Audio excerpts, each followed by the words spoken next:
at this time. Ladies and gentlemen, please take your seats. The show is about to begin. Good afternoon to all of you South Africalings. I hope you're all keeping well and having an awesome day with whatever you're up to.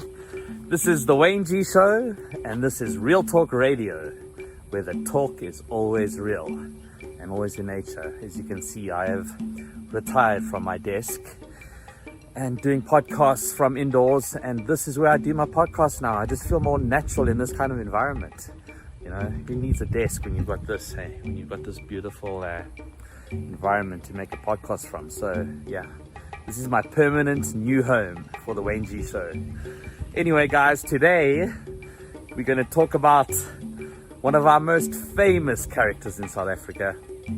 Love him or hate him, he occupies the headlines continuously. He's never far away from the press. He's never far away from his you know what I'm talking about, hey? Whenever he gets asked a question in Parliament, he used to respond with hey, it wasn't me. No more. Yep, I'm talking about Jacob Zuma. Jacob and Kandla Zuma. Jacob, it wasn't me Zuma. Jacob, the Teflon Don president or ex-president of South Africa. Yes, a special man, a man that has managed to evade being prosecuted for years and years, guys. He has never ever been prosecuted yet for multiple crimes. But you know what, eh? I guess, you know, Jacob Zuma became a member of the ANC in 1958, guys. 1958 is a long time, hey? 62 years a member of the ANC, and I guess that gives you slight perks when it comes to being a normal citizen, because he's definitely he's not treated as a normal citizen, hey? He definitely isn't. You know, he's had numerous, you can't even actually count how many times he's been in trouble, and yet he evades going to jail. He evades that orange overall with all that he's got. I wonder if you'll ever see him in an orange overall, hey? Can you imagine? Can you imagine Jacob Zuma in one of those prison outfits, hey? Yeah, anyway, Mr. Zuma, he became the deputy president of South Africa in 1997, many years ago, hey? And yeah, as I was saying, he's been a staunch member of the ANC for many, many years. But his main troubles, or his big troubles, began back in 2005 with the conviction of Shabir Shaik. Shabir Shaik was a close business associate of Jacob Zuma and a close friend, and yeah, he was prosecuted and successfully prosecuted for corruption. And the main reason he was sentenced was for giving bribes or paying bribes to, yep, Jacob Zuma. So if you look at the scale of guilt through association, Jacob Zuma is guilty, being the recipient of such fraud or such you know, embezzlement or cronyism or whatever you want to call it, because he was the recipient of the fraud and Shabir Shaik went to jail for it, hey? But yeah, 2005 is when Jacob Zuma started to go down, hey? He was also charged with the rape of a friend of his. An HIV positive friend of his accused him of raping her, but he said that he had consensual sex with her and took a shower. That's where the whole shower cap came from. Zapiro was famous for putting a little shower head on the head of Jacob Zuma, and Jacob Zuma said that, or should I say, Jacob Zuma said that he had consensual sex with this young lady, and subsequently took a shower to wash the HIV off himself. Can you believe it, hey? Hey, what kind of a message is that sending out there? Anyway, he was acquitted of that. Of course, he's the Teflon Don. And then, yeah, 2006, he was charged briefly with corruption, and those charges were then dropped. And yeah, pretty much paved the way for him becoming president of the ANC. The rules that the ANC have is the president of the ANC must be the president of the country. And in 2009, the ANC won the general elections with a landslide. And with it, yep, Jacob Zuma became the new president of South Africa. The Teflon Don was the president of South Africa. Unbelievable, hey? He was also nominated as one of Time's most 100, or should I say, one of Time's top 100 influential people was Jacob Zuma. Can you believe it, eh? This guy made it onto every magazine, even Time magazine. And yeah, many things happened along the way of his presidency. You know, he was charged also with corruption. And during Zuma's presidency, he upped the ante, guys. He took on a new role. He decided that now that he's president, he has access to all the wealth of South Africa. This was like promoting the most corrupt person you can imagine to CEO of a company. And he took full advantage of it, guys. With his presidency, the Guptas came along, and we all know the Guptas, hey? Plus, Zuma was also, you know, he was charged with corruption, you know, Tint Holdings with the arms deal.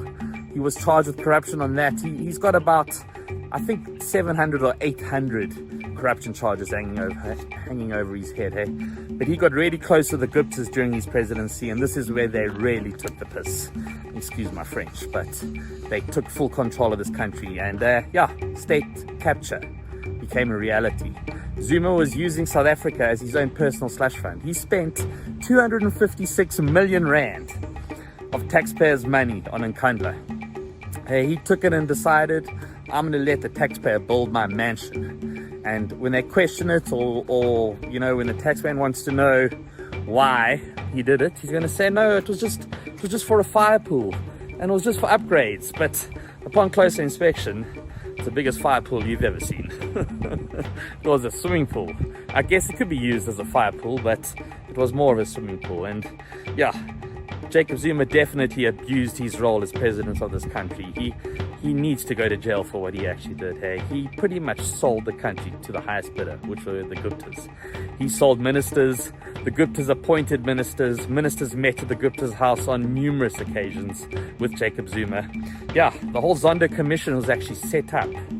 You know, Thuli Madonsela, back in 2018, you know, she pretty much orchestrated the setup of the Zondo Commission, and that was interstate capture. It's pretty much investigating Jacob Zuma, if you want to call it what it is. It's a Jacob Zuma investigation. And yeah, Jacob Zuma didn't stop, hey, and eventually, after corruption charges were filed on him after numerous times, and he was continuously fighting it. He kept saying he wants his day in court and he wants to go to court, but every time his day in court came, he appealed. Yeah, so in 2016, a detailed state capture corruption dossier was published. It was over 300 pages worth of incriminating evidence and testimonies against Jacob Zuma for corruption, and the Supreme Court of Appeals upheld the charges. And yeah, that's when the ANC had to act. They took their time, though. They weren't happy about acting and recalling Jacob Zuma, but eventually they did. And yeah, Jacob Zuma then resigned as head of the ANC under huge pressure. He did not want to go. He was under massive duress, but he did eventually resign. And yeah, he's been evading the law ever since, guys. He is taking every chance he can get and every possible angle he can. Even when he gets summoned by Judge Zondo to the state inquiry into state capture, he evades it. Hey, he tries to threaten Judge Zondo. He tries to get Judge Zondo recused. He pleads that he's got a relationship with Judge Zondo, and Judge Zondo fathered one of his friend's children, and the whole story about that. And yeah, he tried to get, after 2 years of Judge Zondo running the commission at billions of rands in cost. Jacob Zuma doesn't give a shit about that. He just wants Zondo gone, and again, he wants to escape. And when Judge Zondo ruled that he was not going to recuse himself, Jacob Zuma just got up and walked out of the commission. Can you believe it, guys? So what does Judge Zondo do? He tries to institute more criminal charges onto Jacob Zuma just to add to the list. But this is the question, guys. When is Jacob Zuma going to have his day in court? When are these 800 or 900 charges of fraud going to stick on him? And when are these warrants of arrest actually going to stick? When are they going to go and arrest this guy? Hey, Why does he get privileges that no man, no one, not you or I, would ever afford or get? We'd be in jail a long time ago. If you and I were Jacob Zuma and we pulled the schlenters that guy pulled, we'd be in an orange overall right now. I would not be wearing a t-shirt that says bobslayer. I'd be wearing an orange jumpsuit and I'd be in jail, but not Jay-Z. He is the Teflon Don. He is Jacob Zuma, Mr. Elusive. And I truly hope he gets his day in court and then gets convicted and serves some time. This is the Wayne G Show. This is Real Talk Radio, where the talk is always real.